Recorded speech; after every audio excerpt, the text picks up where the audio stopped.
त्या 5 तासांमध्ये आम्ही इकडे आरएएफ वाढवली, सगळे पोलीस फोर्स वाढवले. त्यांना माहिती नव्हतं किती गर्दी होईल आणि त्याने उगाचच ते मला एकटं पाडण्यासाठी पाडण्यासाठी मला सगळं हां, कारण की माझे एकटा होता बिचारा आणि तो डेलिगेशन आमचं गेलं आणि मी एकटा पडलो मग इथं. तो सगळं मला एकटं पाडण्याचं पोलिसांची प्लॅनिंग होती.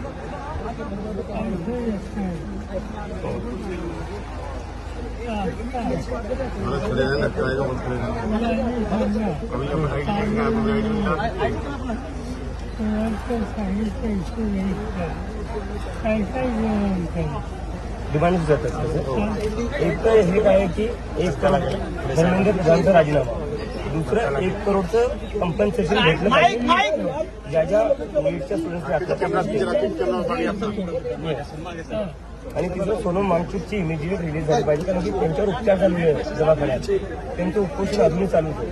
ते एका प्रकारे त्यांना इलिगली डिटेन करून ठेवण्यात आलेलं आहे आणि एफआयआर मागे घ्यायची. एफआयआर मागे. आणि हा जेवढ्या स्टुडंट्सवर एफआयआर केलेली आहे, डिटेन केलेली आहे पोलिसांनी, त्या सगळ्या स्टुडंट्सला सोडण्यात यावं. सगळे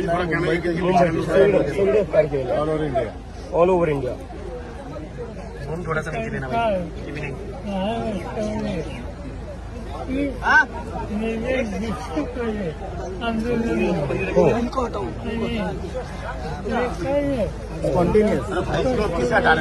आम्ही मोबाईल अजिबात नाही केलं, आम्ही कॉल पण दिला नव्हता. लोक स्वतःहून करतायचे. हा लोकांचा राग आहे, पण आता सरकार म्हणजे जिकडे तिकडे एवढं ब्रुटली वागते आहे स्टुडंट सोबत. साहेब, दिल्ली पोलीसवरती पण इन्क्वायरी झालीच पाहिजे. जशा प्रकारे ऑफिसरने मारलेलं आहे आणि डीसीपी वरती इन्क्वायरी झाली. मुलींना शिव्या घालून मारलेले, मुलींचे कपडे फाडलेले मेल पोलीस ऑफिसर्सने मुलींचे कपडे फाडले. 15-16 वर्षांचे मुलींचे कपडे फाडले दिल्ली पुलिसच्या मेल पुलिस ऑफिसर्सने. बोला हिंदी में बोलो.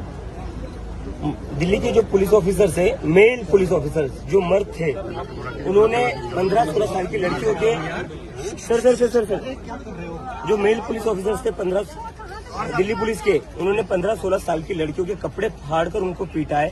एक लड़की की छाती पर पैर देकर दिल्ली के पुलिस वालों ने पीटा है उनको.